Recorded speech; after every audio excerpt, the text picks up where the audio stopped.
बहुत समय पहले जंगल के बीचों बीच एक सुंदर और समृद्ध मधुमक्खियों का राज्य था। इस राज्य का नाम था मधुपुरी, जहां हजारों मधुमक्खियां राजा मधुराज के नेतृत्व में मेहनत से काम करती थीं। मधुमक्खियों का मुख्य काम था फूलों से पराग इकट्ठा करना और मीठा शहद बनाना। हर दिन सूरज की पहली किरण के साथ मधुमक्खियां अपने छत्तों से बाहर निकलती, फूलों से रस इकट्ठा करती और वापस आकर उसे शहद में बदल देती। मधुपुरी की मधुमक्खियां बहुत खुश थीं क्योंकि उनके पास भरपूर शहद था, जिसे उन्होंने अपने मेहनत से बनाया था। हर कोई अपने काम में व्यस्त था और वे सभी अपने राजा मधुराज का सम्मान करते थे। मधुराज हमेशा कहते थे, शहद हमारा जीवन है, इसे मेहनत से बनाओ और पूरी ईमानदारी से उसकी रक्षा करो। लेकिन एक दिन जंगल में कुछ लोग आए। उन्होंने मधुमक्खियों के मेहनत से बनाए गए छत्तों को देखा, जो शहद से भरे थे।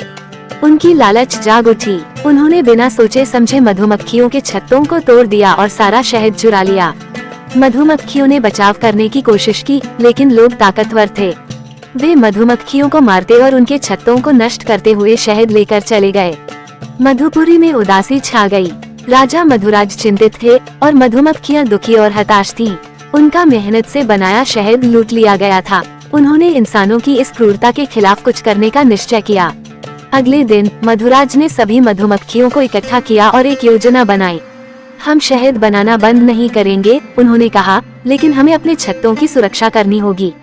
हम और भी ज्यादा संगठित होकर काम करेंगे और अपनी मेहनत का शहद किसी को नहीं लूटने देंगे। मधुमक्खियां अब पहले से भी ज्यादा सतर्क हो गयीं। उन्होंने अपने छत्तों के चारों ओर पहरा देना शुरू किया। जब अगली बार लोग आए तो मधुमक्खियों ने एकजुट होकर उनका सामना किया। उन्होंने अपनी जान की परवाह किए बिना अपने शहद की रक्षा की। इंसानों को मधुमक्खियों की एकता और साहस देखकर समझ में आ गया कि वे मधुमक्खियों से शहद नहीं छीन सकते। इसके बाद इंसानों ने मधुमक्खियों के छत्तों को छूने की हिम्मत नहीं की और मधुपुरी फिर से शांति और समृद्धि से भर गया। मधुराज ने खुश होकर कहा, मेहनत और एकता से हम हर कठिनाई का सामना कर सकते हैं। हमें अपने काम की कीमत समझनी होगी और उसकी रक्षा करनी होगी। इस कहानी से मधुमक्खियों ने सीखा कि चाहे कितनी भी बड़ी मुश्किल क्यों न आए, मेहनत और साहस से हर बाधा को पार किया जा सकता है। और इंसानों ने भी यह सीखा कि लालच से किसी का भी भला नहीं होता, बल्कि सच्ची खुशी मेहनत से कमाए हुए फल में ही होती है। कुछ समय बीत गया और मधुपुरी की मधुमक्खियां अपनी मेहनत के फल का आनंद लेने लगीं। लेकिन इंसानों की लालच कभी पूरी नहीं होती। जब इंसानों को ये पता चला कि मधुमक्खियों ने फिर से बहुत सारा शहद इकट्ठा कर लिया है, तो वे दोबारा जंगल में लौट आए, इस बार और ज्यादा तैयारी के साथ। उनके पास बड़े बड़े जाल और धुएं की मशीनें थीं, जिनसे मधुमक्खियों को डराकर शहद लूटा जा सके। रात के समय जब सारी मधुमक्खियां अपने छत्तों में सो रही थीं, इंसानों ने छत्तों पर धुआं फेंकना शुरू किया। मधुमक्खियां घबरा गईं और छत्तों से बाहर निकलने लगीं।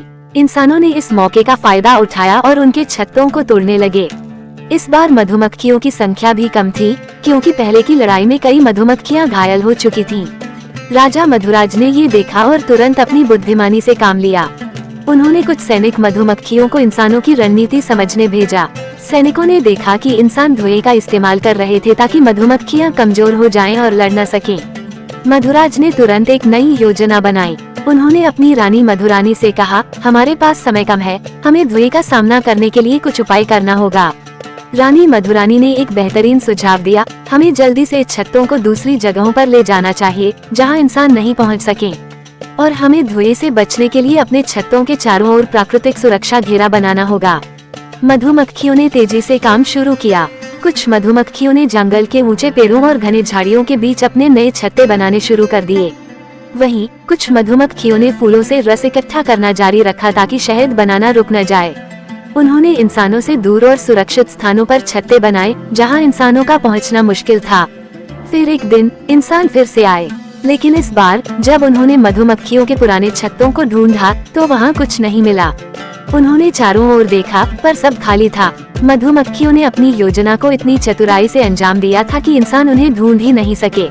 इंसानों की हिम्मत टूटने लगी।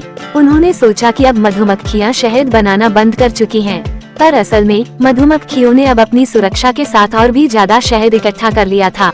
उन्होंने छत्तों के चारों ओर कांटेदार पौधों की बाड़ बना दी, जो इंसानों को पास आने से रोकते थे। इसके साथ ही मधुमक्खियां दिन और रात पहरा देने लगीं। राजा मधुराज ने इस बार एक और बड़ा कदम उठाया। उन्होंने जंगल के बाकी जानवरों से मदद मांगी। पक्षियों ने पेड़ों पर नजर रखी, हाथियों ने जंगल की सीमाओं की रक्षा की और बंदरों ने ऊंचे पेड़ों पर मधुमक्खियों के नए छत्तों को सुरक्षित रखा। सभी जानवरों ने मिलकर मधुमक्खियों के शहद की रक्षा की। इंसानों को अब समझ में आ गया था कि वे मधुमक्खियों से शहद छीनने में सफल नहीं हो सकते। वे जंगल से खाली हाथ लौट गए और फिर कभी मधुमक्खियों के राज्य की ओर नहीं आए। मधुपुरी में फिर से शांति लौट आई। राजा मधुराज ने सभी जानवरों और मधुमक्खियों का धन्यवाद किया और कहा, सिर्फ हमारी मेहनत ही नहीं, हमारी एकता और समझदारी ने हमें इस बार भी जीत दिलाई है। हमें हमेशा याद रखना चाहिए कि मिलकर काम करने से हम किसी भी चुनौती का सामना कर सकते हैं।